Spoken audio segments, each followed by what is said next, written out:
Guys आप में से ऐसे कितने सारे लोग होंगे ना जो प्रेत आत्माओं को नहीं मानते, जिनका ये मानना है कि ये प्रेत भूत आत्माएं जो भी होती है ये केवल कहानियों तक सीमित है। चलो आज मैं आपको हकीकत में प्रेत आत्मा दिखाने वाला हूँ। तो आप अगर इस वीडियो को रात के समय देख रहे हो तो अपने रूम की लाइट्स वगैरह ऑन कर लो और इस वीडियो को एकदम कंफर्टेबल होकर देखना।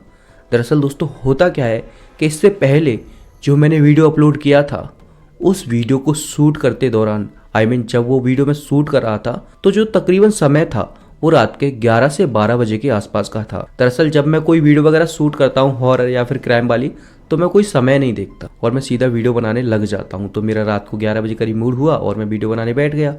लगभग 3 से 4 मिनट का वीडियो भी बन चुका था और तभी मैं देखता हूँ कि ये जो मेरे पीछे प्ले बटन रखा हुआ है ना ये ऑटोमेटिक गिर जाता है। जब मैं उस वीडियो की एडिटिंग करने बैठा तो मैंने उसमें देखा कि इसके पास होकर एक आत्मा टाइप कुछ निकल के गया है और तभी अचानक धड़ाम से ये गिर गया है।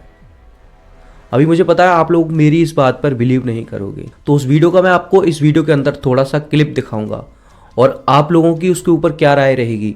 दरअसल उस दिन के बाद मेरी तबीयत भी ख़राब हो चुकी है। अभी उस वीडियो को डाले लगभग 4 से 5 दिन हो गए हैं मुझे और उससे 2-3 दिन पहले शूट किया था। लगभग 1 हफ्ते से मेरी तबीयत ख़राब है और तबीयत ख़राब हुई है वो मैंने इससे ज़्यादा डीपली सोचा नहीं है कि ये मेरे साथ क्या हुआ है क्या नहीं। सडनली मुझे फीवर आया, फीवर के बाद जुकाम सर्दी, फीवर तो हालांकि अब नहीं है पर सर्दी जुकाम है वो अभी तक मेरा ठीक नहीं हुआ है। तो पहले मैं आपको एक बार उस क्लिप को दिखा देता हूँ, उसके बाद जो है हम आज वाली हॉरर स्टोरी पर डिस्कस करेंगे एंड क्या ये वाकई में कोई एक प्रेत आत्मा थी इस चीज के ऊपर डिस्कस करेंगे। तो चलो पहले आप इस क्लिप को देखो। जगह पर अभी ड्यूटी करनी पड़ेगी। फर्स्ट रोहित इस चीज के लिए मना करता है कि नहीं सर अभी मैं नहीं आ सकता बिकॉज मैंने अभी ड्यूटी की है। और सो दोस्तों आप लोगों की इस वीडियो को देखने के बाद क्या राय रहेगी एक बार मुझे कमेंट बॉक्स में ज़रूर बताना। और दोस्तों मैं अपने इस चैनल पर वीडियो बना कर अब तक थक चुका हूँ। मेरे साथ खुद पैरानॉर्मल एक्टिविटी टाइप की चीज़ें होने लगी, लेकिन फिर भी यार आप लोगों ने अभी तक चैनल को सब्सक्राइब नहीं किया। मैंने 100 वीडियो डाल दिया बट अभी तक मेरे 100 सब्सक्राइबर भी कंप्लीट नहीं हुए। शायद मेरी वीडियोज़ में कोई कमी है या आप लोगों को अच्छी नहीं लगती, ये मुझे खुद नहीं पता है। बट जो मेरे साथ इंसिडेंट हुआ है सेम ऐसा ही इंसिडेंट आज की कहानी के अंदर मुनेश के साथ हुआ था और वो दिल्ली एक हॉन्टेड हाउस के अंदर हुआ था। दरअसल मुनेश के वहां जाने से पहले वह कोई हॉन्टेड हाउस नहीं था, लेकिन जब वो गए तो उनके साथ ऐसी ऐसी पैरानॉर्मल एक्टिविटी हुई उन्हें उस हाउस उस बिल्डिंग को हमेशा के लिए आधी रात में ही छोड़कर भागना पड़ा। सो ऐसा क्या हुआ होगा इस दौरान मुनेश के साथ। एंड गाइस मेरा नाम है अजय और आप लोग देख रहे हैं अभी अजय हॉन्टेड वर्ल्ड।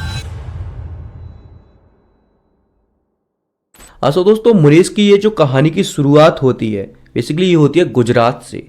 मुनेश गुजरात में एक कंपनी के लिए, यहाँ पर हम कंपनी का नाम रिवील नहीं कर सकते, एक कंपनी के लिए सॉफ्टवेयर इंजीनियर के तौर पर जॉब किया करते थे। वहीं पर उसी कंपनी की एक ब्रांच दिल्ली के अंदर भी थी। तो जो मुनेश हैं इनका ट्रांसफ़र मतलब ये वहाँ पर अच्छा वर्क करते थे तो थोड़ा और इनको सीनियर बनाकर इनका ट्रांसफ़र दिल्ली के अंदर कर दिया जाता है, जहाँ पर वह अपने परिवार सहित दिल्ली के अंदर आ जाते हैं। इनके परिवार में इनकी वाइफ और एक इनकी 8 साल की बेटी थी। जो ये गुजरात में रहते थे वहाँ पर इनको कंपनी ने फ्लैट दे रखा था खुद का, बट दिल्ली में जो इनकी कंपनी थी उसका नया नया इनोवेशन हुआ था और नई नई जो कंपनी वो खड़ी हुई थी तो उस समय वहाँ पर इतनी ज़्यादा सुविधाएं नहीं थी। तो जो कंपनी के ओनर थे उनके द्वारा बोल दिया गया था सभी वर्करों को कि हम गुजरात जैसी फैसिलिटी यहाँ पर नहीं दे सकते, अभी आपको अपना अपना एडजस्ट करना पड़ेगा। तो ये अपने बीवी बच्चों को एक होटल में शिफ्ट कर देता है कुछ दिन के लिए, 1-2 दिन के लिए, एंड उसके बाद खुद जगह जगह पर जाकर अपने लिए एक नए रूम की तलाश में रहता है जिसमें ये परमानेंटली शिफ्ट हो सके।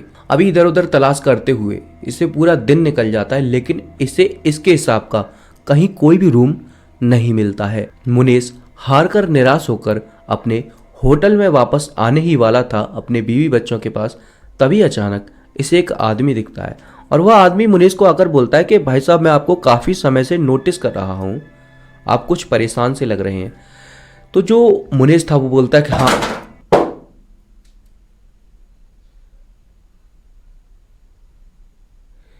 लिटरली आज ये फिर मेरे साथ हुआ है। अभी मैं इस प्ले बटन को नहीं उठाने वाला और ना ही इस जगह पर मैं कोई एडिटिंग करने वाला हूँ। दरअसल मेरे साथ ऐसा क्यों हो रहा है दोस्तों, शायद से ये मेरे इस चैनल की लास्ट वीडियो होगी। अगर आपने मुझे सपोर्ट नहीं किया तो मेरी तबीयत ऑलरेडी एक बार ख़राब हो चुकी है और मैं नहीं चाहता कि बार बार मेरी तबीयत ख़राब हो या बार बार मेरे साथ ऐसी प्रॉब्लम आए कि वीडियोस बनाने के चक्कर में, एक तो वीडियोस वैसे भी नहीं चलती है और उन्हीं वीडियोस को बनाने के चक्कर में मेरे साथ कुछ अनहोनी हो जाए। सो शायद अगर आपने इस वीडियो को सपोर्ट नहीं किया और इस वीडियो को 1 लाख प्लस व्यूज़ नहीं दिए और इस वीडियो पर 10,000 लाइक नहीं किए तो मैं आप लोगों से माफ़ी चाहता हूँ। मैं आज के बाद वीडियोस बनाना बंद कर दूंगा और मैं भी देखता हूँ कि आप इस वीडियो को लाइक करते हो या नहीं करते हो। अभी मेरी लाइफ का सवाल है दोस्तों, आपको लाइक करना पड़ेगा वीडियो। यार कहानी आगे सुनाऊँ या नहीं सुनाऊँ समझ में नहीं आ रहा यार अभी। हालांकि अभी तो दिन का समय है, बाहर उजाला, अभी मैं गेट खोलूँगा तो बहुत सारे लोग बाहर से आ जाएंगे। बट मैं अपने फैमिली वालों को भी नीचे भेज देता हूँ इस समय के लिए कि यहाँ पर जो है बाहर से उनकी नॉइस आती है तो मैं, आप समझ ही सकते हो, मैं थोड़ा यार मतलब वो हो गया हूँ नर्वस टाइप का ये सब। एक सेकेंड। हाँ तो हम कहानी को कंटिन्यू करते हैं, कोई नहीं, जो होगा सो देखा जाएगा। कहाँ था मैं? हाँ, तो वो इंसान मुनीष को बोलता है कि भाई मैं आपको फ्लैट दिखा देता हूँ, मेरे जानने पहचानने में एक फ्लैट है, अगर आप उसमें रह सको, किराया भी काफ़ी कम है और आप उसमें बड़े ही कंफर्टेबल होकर रह सकते हो।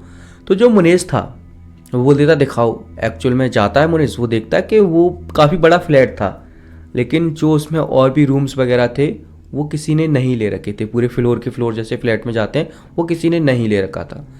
तो वो बोलता है कि आपको पूरा फ्लैट रखना पड़ेगा मुनीष जी, और आप भले ही हमें 1 फ्लोर का किराया दे देना, आपको पूरे फ्लैट की देख रेख करनी पड़ेगी।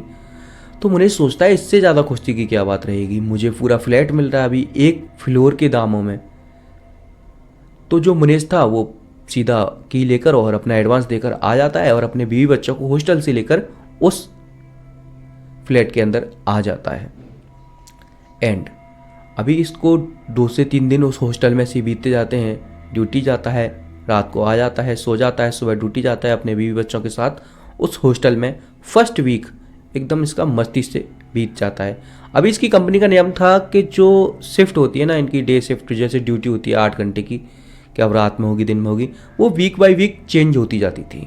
तो नेक्स्ट वीक आता है और इसकी जो है नाइट ड्यूटी हो जाती है। अभी अपने बीवी बच्चों को रात के समय उस फ्लैट में छोड़कर ड्यूटी के लिए चला जाता है। मुनीष तो ड्यूटी कर रहा है, इधर इसकी 8 साल की बेटी और इसकी वाइफ घर पर उसी फ्लैट के अंदर सो रही है। अभी बेटी की आंख लग चुकी है लेकिन जो उसकी वाइफ है उसे नींद नहीं आ रही। और दरअसल नींद क्यों नहीं आ रही, क्योंकि बाहर काफ़ी तेज बारिश हो रही है, तूफान आ रहे हैं और मुनीष की वाइफ बिस्तर पर लेटी हुई है। तभी अचानक से वो देखती है कि उसकी जो खिड़की है ना वो अपने आप खुल चुकी है। पहले तो उसे लगा कि हवा के झोंके की वजह से खुली होगी, लेकिन हवा तो उल्टी दिशा में चल रही थी और खिड़की जो खुली थी वह उल्टी दिशा में खुली थी। तो इसके लिए मुनीष की वाइफ चेक करने के लिए जाती है और खिड़की को बंद करने जाती है। तो दरअसल वो देखती है कि खिड़की के पास कोई नेगेटिव एनर्जी है और एक समय जैसे वो झांक कर देखती है तो उसे कुछ अजीब टाइप सा दिखाई देता है, जिससे वो डर कर एक साथ भाग आती है और अपना गेट वगैरह सारी कुछ खिड़की वगैरह बंद कर लेती है और अपने हस्बैंड को कॉल करती है कि मैंने बाहर खिड़की पर किसी को देखा है। तो उसका हस्बैंड बोलता है कि चलो कोई नहीं, मैं छुट्टी लेकर अभी आता हूँ। वो उस रात आ जाता है, लेकिन उस रात फिर सब कुछ से नॉर्मल हो जाता है और बारिश हुई थी तो भीगता हुआ भी वो आया था। अभी नेक्स्ट डे आता है, फिर वही रात के समय ड्यूटी चला जाता है और इस बार उनके साथ इतना गलत होता है जिसे जानने के बाद लिटरली आप लोगों के रोंगटे खड़े हो जाएंगे। दरअसल मुनीष तो अपनी ड्यूटी गया हुआ था और फिर वही उसकी वाइफ और उसकी बेटी अपने बेड पर अपने कमरे में आराम से सो रहे थे। तकरीबन रात के 12 बजे थे और मुनीष की वाइफ की आंख खुलती है तो वह देखती है कि उसकी बेटी बिस्तर पर नहीं है, जिसे देख वह काफ़ी डर जाती है क्योंकि 8 साल की बेटी थी और रात के 12 बजे कहाँ जा सकती है। अभी मुनीष की वाइफ फटाफट से उठती है, चारों तरफ इधर उधर बेड के नीचे अगल बगल सब तरफ देखती है, लेकिन मुनीस की वाइफ को अपनी बेटी कहीं भी नहीं दिखती। तो वह वॉशरूम में जाकर देखती है, वहाँ भी उसकी बेटी नहीं दिखती। अब इससे परेशान होकर वह सीधा मुनीस के पास कॉल करती है। तो मुनीस बोलता है ठीक है मैं देखता हूँ, छुट्टी मिल जाए तो मैं आता हूँ। तो मुनीस फिर से अपने बॉस के लिए छुट्टी के लिए जाता है कि सर मुझे घर पर जाना होगा, मेरी वाइफ तकलीफ में है।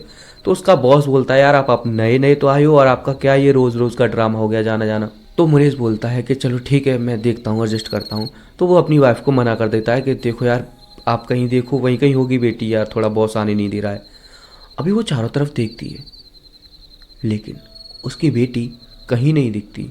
फिर परेशान होकर फिर से मुनीस की वाइफ कॉल करती है मुनीस के पास और बोलती है आप प्लीज़ मुझे बहुत डर लग रहा है, आप जल्दी से घर पर आ जाओ और हमारी बेटी अभी नहीं है। तो मुनीस बॉस को बिना बताए ही और जैसे तैसे मतलब बड़ी पोस्ट पर तो खुद भी था और अपना आ जाता है कंपनी से बाहर।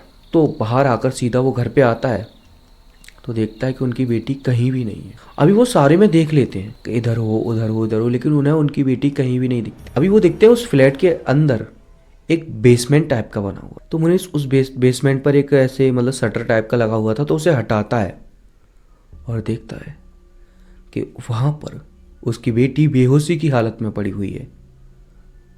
और वो अंदर जाता है तो अपनी बेटी की ओर देखता है। दरअसल उसकी बेटी की आंखें एकदम से लाल हो रखी थी और वो बिल्कुल अजीब सी दिखने में लग रही थी। ऐसा लग रहा था जैसे इसे किसी पैरानॉर्मल एंटिटी ने अपने वश में कर लिया हो। अभी वो जैसे तैसे थप्पड़ थप्पड़ मारता है अपनी बेटी के गालों पर, तो उसे होश ही नहीं आता। वो वहाँ से सीधा हॉस्पिटल ले जाता है। हॉस्पिटल में डॉक्टर लोग उसका ट्रीटमेंट करते हैं लेकिन किसी के इतना खास समझ में नहीं आ रहा था, रिपोर्ट सारी नॉर्मल आ रही थी। तो मुनीस के जानने में एक इंसान था वहीं पर दिल्ली में, उसका दोस्त था। वो उसे सलाह देता है कि इस चीज़ को कोई तांत्रिक बाबा ही ठीक कर सकता है और मेरी जान पहचान में एक है। तो मुनीस उस अपनी बेटी को उस तांत्रिक बाबा को दिखाता है। उसके बाद उसकी बेटी जो है ठीक होती है और मुनीस उस फ्लैट को हमेशा के लिए छोड़ देता है। तो दोस्तों आज की इतनी सी थी स्टोरी। आई होप स्टोरी आपको पसंद आई होगी। पसंद आई हो तो वीडियो को लाइक कर चैनल को सब्सक्राइब कर लो।